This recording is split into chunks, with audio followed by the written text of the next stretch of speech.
Good afternoon. We're here at the European University Institute with Ambassador Tony Gardner, the U.S. Ambassador to the EU.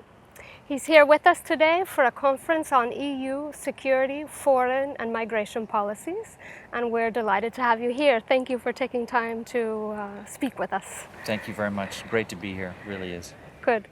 Well, listen, today you're speaking on EU foreign and security and migration policy. And we know that the EU recently has been strongly divided on a number of these issues. How can the US manage these challenges of working with a divided Europe? It's a very important question. And indeed, Europe is now facing a long and growing list of challenges. And there are really two which I would consider existential. One of them is the referendum that's going to be held on the 23rd of June in Britain, in the UK. And the second is migration, because it is, in terms of its scope and of its consequences for the EU, much bigger than any of the other consequences. The important point I want to make is that we are still working with the EU effectively despite all of these challenges. You can imagine it's a difficult time for the Commission and all the EU institutions. But the EU remains a critical partner of the United States on a growing list of regional and global challenges. I can mention, for example, sanctions, first on Iran and then on Russia, trade, and law enforcement cooperation, energy security, and a number of other issues. So the EU continues to be effective. The second point I want to make is that the United States needs an effective, coherent EU as a global force. Why? Because we often, not always, but we often see eye to eye with the EU. We need the EU to be a partner of the United States. So in a lot of these challenges you've mentioned, we are trying to bring our experience to bear where it's relevant, including on migration. I think we have a very strong and deep relationship with the EU. Thank you. Now, with regard to recent problems with terrorist attacks in Europe, Europe has faced some criticism from the US side about a lack of cooperation and intelligence sharing among countries. What do you think can be done about this issue? Well, we're seeing changes for the better, and you mentioned one of them, is sharing of information that already exists. Every member state has its own database. They need to share more between the 28. They need to share also with Interpol, with Europol, the EU's agency for serious crimes and now counterterrorism. And there needs to be more cooperation transatlantically. In fact, one of the things that's really struck me in the last 2 years, which I frankly didn't expect, is the depth of our cooperation in the United States with Europol. So not just bilaterally, US to each of the 28 member states, but we now have 10 full-time agents sitting in The Hague in Europol. And their purpose there is to deepen cooperation with the EU on serious crimes, on cybercrime, on cracking down, for example, on online child pornography or on counterfeit or human trafficking. And not only that, now also on counterterrorism. Hopefully the next year or so that I have left as ambassador, I'll be able to move ahead our cooperation between our National Counterterrorism Center and the European Counterterrorism Center that just opened up in the 1st of January. So in all of these areas, we have plenty of scope to encourage the EU to work more closely together and for us to work more closely with the EU. Often serious crime evolves into terrorist activity. And what we can't afford is having separate silos of police authorities dealing just with serious crime and a separate set of authorities dealing with terrorist activities, because often the one becomes the other. So we need to break down silos between serious crime and terrorism, and we need to break down silos between US and Europe, and we're working in that way. I'm very confident.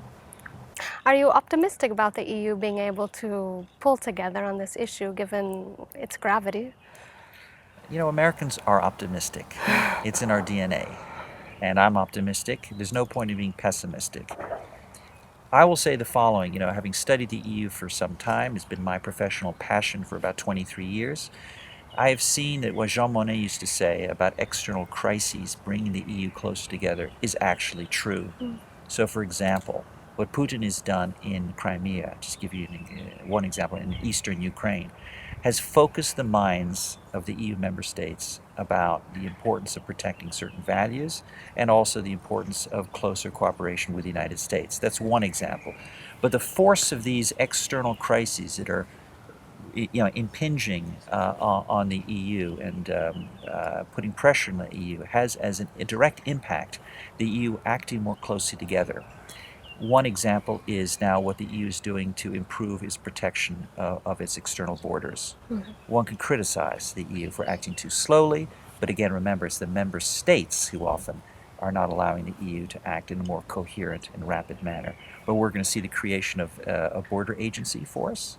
We're seeing setting up of the hotspots. We saw the agreement with Turkey, which has resulted in lower flows of refugees into Greece. And also on the financial crisis, yet another big risk that occurred, of course, 2008 and lasted for a number of years. As a direct result of that pressure, the EU came forward with a banking union, and parts of its capital union are now in place. Again, not completed, but there is movement. Good. Well, another big issue I imagine on your agenda is TTIP, which, as you know, in Europe is not without opposition.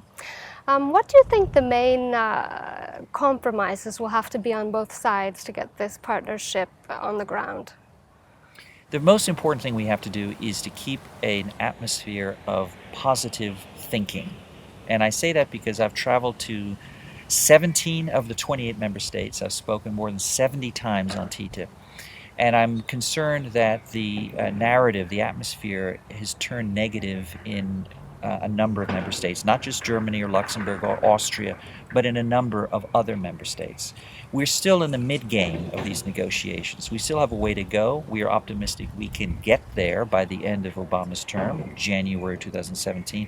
But we have to convince people, wait until you see the text before making up your mind. I understand there's skepticism. It's also reasonable to accept opposition because this agreement is more ambitious than any agreement we have ever tried to sign. It also touches on areas that are sensitive to people. It's not just tariffs, it's also non-tariff barriers. It touches things like geographical indications, a big topic here in Italy. It touches on public procurement. It touches on a number of issues that people care about. But you know what? There are also a lot of myths that we need to dispel. Myths about GMOs, myths about hormone beef, myths about how our poultry is treated, washed, in particular cases, to disinfect them. There are lots of these myths that we need to combat.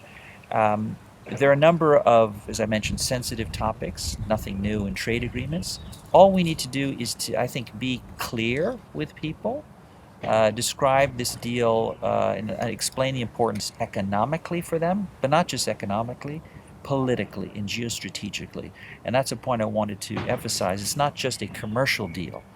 This is a political and geostrategic deal whereby together, the United States and the EU, two regions of the world that share high standards for protecting the consumer and the environment, can set standards for the world. And that's important because if we don't seize the opportunity in the next 5 to 10 years of setting standards for the world, other parts of the world that are growing fast will do it for themselves, and no doubt at a lower standard. So in my argument to many of the skeptics, and I'm seeing some of them tomorrow morning, is to say that globalization is a fact. One may not like it, one may like it, but it's a fact and it's here. Free trade agreements are a way for us to shape globalization in a way that we find attractive rather than to let us be shaped by globalization. I see. Well, thank you very much, and Thank I you. hope you enjoy the conference. I'm sure I will. And once again, thank you for coming to the EUI. Thanks. Thanks.